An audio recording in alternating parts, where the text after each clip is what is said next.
Hi guys, welcome to a new FDNY21 video, and today we are looking at another one of Georgina's cars, which would have been featured earlier, but it keeps breaking down. Anyway, it's working today. Might not work tomorrow, but it works today. So here's a video on our 1995 Skoda Favorit, affectionately named Kelly.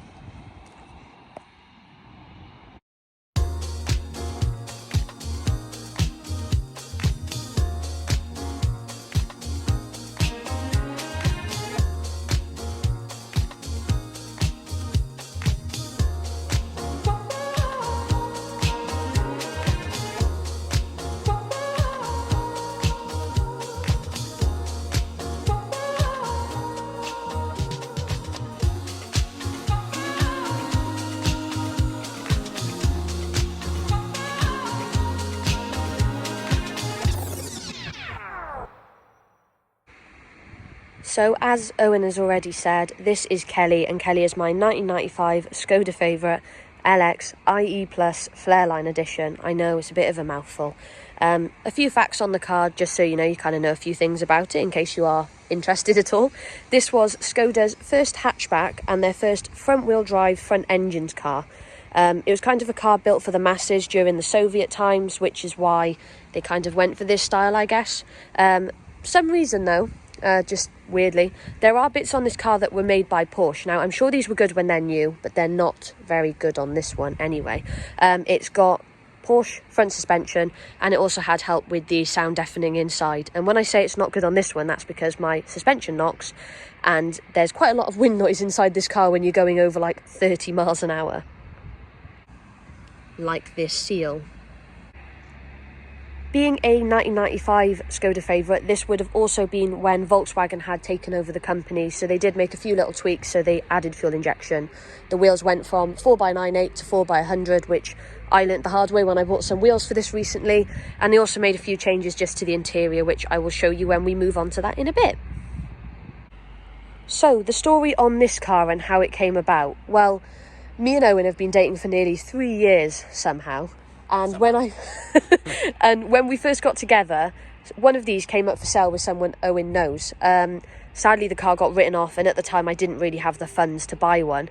But I always wanted one, and I just always had this little feeling that one day I'd have one of these in my collection. Now, this car in particular came up for sale last August. Me and Owen were actually on holiday at the time, and I dropped the previous owner Alex a message. You know, we were messaging for a bit, and I kind of thought, yeah, I'd like to go and see it. But there was someone going to view it before I could get there, because obviously we were away. And I said to Owen, you know what, if that's still for sale when we go home, I'm going to go and buy it. And lo and behold, he drops me a message while we were on the way home saying that the viewer had dropped out, and did I want to come and see it? And I mean, I'm sure you can all tell what the answer was, because the car's here with me today. So I ended up paying £500 for this car. It came with 12 months MOT, and I did just think it was a lovely car overall, but that doesn't mean it was perfect. Now, these cars are quite prone to rust problems, and it's what killed a lot of them off. So this car is of no exception. Just show you. The door is probably the biggest part. There is an enormous hole there, sadly. And obviously this is where it was parked up when it was in a scrapyard, because it was going to be scrapped, and luckily Alex saved it, and bushes started to grow through it. I am going to sort that, I just haven't done it yet. The back arches have started to go. That's the better one. The one on the other side is... Don't look. Yeah, you know what, we just won't look at it, it's fine, it's fine. But overall, she was in really good condition. I'm sure you can see it's a bit dirty now. She's just kind of a workhorse for me, really. But also, she's been broken a little bit, and obviously that doesn't help. Yes, we will hide that from you.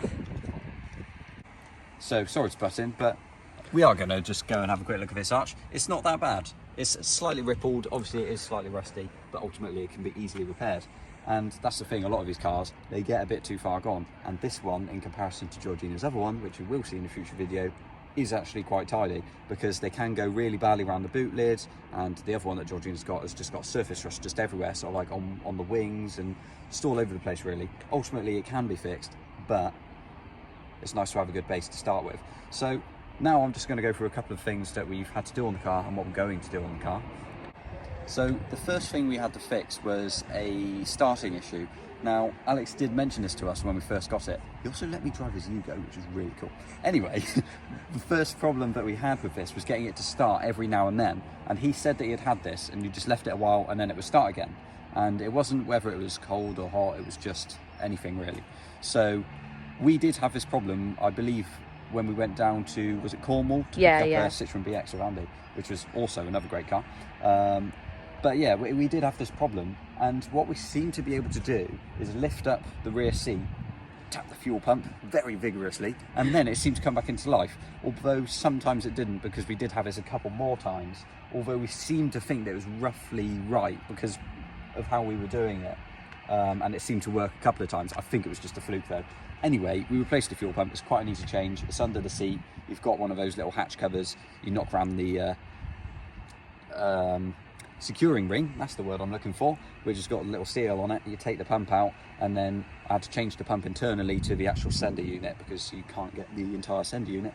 But change that pump, put it back in, put it all back together. I thought I was God's greatest gift, and I thought everything was working fine because it was for a while, and then it dies later on. Now, it was basically the same problem, so I'm thinking the fuel pump didn't really do anything, or maybe it did, who knows, maybe the old one was knackered.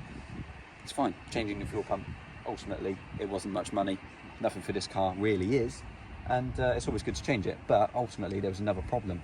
Now, a lot of people sort of said, oh, it could be the crank sensor, it could be the immobilizer, and one time, very recently, we did have this problem and it just wouldn't go away. It genuinely, normally you leave it a little bit and it would be fine, but this time it would not work at all, and we checked power to the core, nothing, and we couldn't hear the fuel pump, which the immobilizer on this is attached to both, so therefore it was not allowing us to get either of those feeds when you press the immobilizer key in. So best thing to do, remove the original immobilizer, which is a bit of a pain, but there is a favourite technician in the Facebook group, so big thanks to him because he helped us out. So we've removed that, we've put other safety measures in place to make sure that this car is safe. Next step, we changed the calipers. Now you don't have to look at those because they're behind steelies anyway, but we had one that binded on, so we had to change that as well. And for other repairs, we've got future repairs coming up because the suspension's knocking, so we're going to put on new springs, new shocks, and new top mounts as well, all round. So they will look really good when they're done as well. And now you're back with me at the back of the car, which I realised I haven't shown you yet, but it's where quite a few of the changes are, so it kind of makes sense. So we'll start off, and it's going to be a running theme that Owen's bought me quite a lot of nice little presents for this car. So he bought me this for my birthday, which is a month after I bought the car. So it's a nice rear window surround and also a rear spoiler, because this car didn't have a spoiler, and I do think it kind of needs it, and I really like it. I bought this Hecko rear deflector, which just, you know, it's just on the back of the car, and it also has these smoked rear lights. They are normally orange there. I'll show you because I've put the other ones on my old one, but I just much prefer them. We've also added the smoked side repeaters to go with the smoke lights at the front. We added those today. They were a pain in the arse because of the bolts on the inside, as I'm sure you can see. We have a wonderful OMP wooden steering wheel because I'm a huge fan of a wooden steering wheel. On the inside as well, we've also got these Skoda Favorit kick plates. We bought these off the same guy who sold us the rear spoiler. And then if we come around to the front, we've also got the early style grille, just because I much prefer it to the one that was on there. You can also see, I was going to forget, I have also added these roof bars, which I bought off a lovely old guy in the IFA group. It just kind of goes with the car, and if we take it on trips, they kind of suit. So they're just on there for today. I'm not going to keep them on all the time, but yeah, I do really like them. In terms of future plans for this car, the same guy who sold me this and the kick plates also sold me some bumper extensions. Now, they're not on the car yet, but they'll just kind of make it a little bit more aggressive at the front, a little more aggressive at the back. I'm also going to get an exhaust put on then, because it's got a twin exit instead. And then we've also got plans, as Owen mentioned with the suspension, it is actually lowering springs we're putting on. Now, I'm going to say it's 30mm drop, so it's just to give it a little bit of a nicer, you know, height. I do like my cars lowered. I have also got a set of wheels, which, thanks to Owen again, I just realised that Owen's bought me most of the parts for this car. They are on order, we are just waiting for them to show up. They are 13s again, which is like these are, and it's just kind of what I want to go with. I think I like the height it's at, so a bit lower, same wheels, and it's going to look really tidy. And Owen just reminded me that I did also do these mirrors. Me and my dad did these. They were a pain in the arse because they kind of corrode here and go grey. As I'm sure you can see there already, doing it already. Yeah, they're like a cheap Chinese one, but they were easy to replace, and you know, me and my dad could do it, which was easy. Am I forgetting anything else? Yes, just yesterday, basically, the fault stemmed from a while back. The exhaust fell off the one singular rubber of 3 that were left on the car and was riding on the rear axle. So yesterday, while it was up in the air and we tried to take the suspension off and couldn't because all the bolts were rusted and destroyed, we thought, we need to tie this exhaust up. And there's a train. And now the train is gone. Anyway, we thought we would try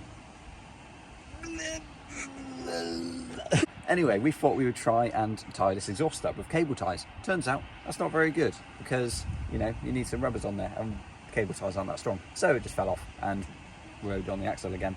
So anyway, the back box, a few months ago I believe it was, I was driving the car and I'm not doing any hasty acceleration, but I was just going up to speed and suddenly the car got louder. So I decided we're cutting off the back box and then we're going to cable tie just the midsection up because the back box was absolutely destroyed. It was just split in the middle completely. So got rid of that, tied it up in the middle, went to Swindon from Cardiff, and then just as we were turning up at Andy's house, thankfully, the exhaust fell off again and it scraped all the way into his driveway. So thanks to Andy, we now have many, many lovely Jubilee clips holding the hangers up on the exhaust. So that's now fine. That's a permanent repair. Done. But yeah, I'm sure we're missing stuff that we've done to this, and I'm sitting here saying, oh, it's been unreliable. It really hasn't. It's just been jobs that, because it's a car we're not familiar with, we haven't really known how to fix it. But everyone in Skoda Favorit UK deserves a massive high five because they've been so helpful in constantly giving us an answer and helping us get the car back on the road. I have probably done at least 1,500 miles in this car since I bought it as well, because it's been all over the country. It's just that luckily, every time it's outside my house, it decides to go, here's a fault. But it's all fixable and I'm not bothered. I haven't put a lot of money into this car at all and I still love it to bits. And we're also going to do a drive in it to Yorkshire at the end of this month for the Wartburg Japan RFA Club meet, which is going to be great. And in preparation, forgot to add earlier, we have done an oil change, spark plug change, and the heater matrix did actually blow up as well. When we took it out of the garage. I forgot about that. It was crazy. Genuinely, it had been stuck in the garage for a while. We brought it out and we thought, the immobiliser's fixed. Well, obviously we didn't know it was that then. And then heater matrix everywhere. So replaced that as well. Luckily with one that came spare with Georgina's other one that came. So yeah, it's had a full service and everything as well. So this is hopefully ready to go to the meet. So that'd be great. Yeah, I think the trip to North, wherever it is, I was going to say Yorkshire and I couldn't get the word out. It's going to be over 1,000 miles if you consider that I'm coming from South Wales. So hopefully little old Kelly is up to it now. I've got a lot of faith in her. I mean, if it breaks, it's pretty easy to fix it anyway, but we will see how we go. Well, thanks for watching another FDNY 21 video, and that is goodbye from us and Kelly, and hopefully we make it to Yorkshire and back. So I'm sure you'll see us for some future videos of this car very soon. Thanks for watching, and we'll see you in the next one.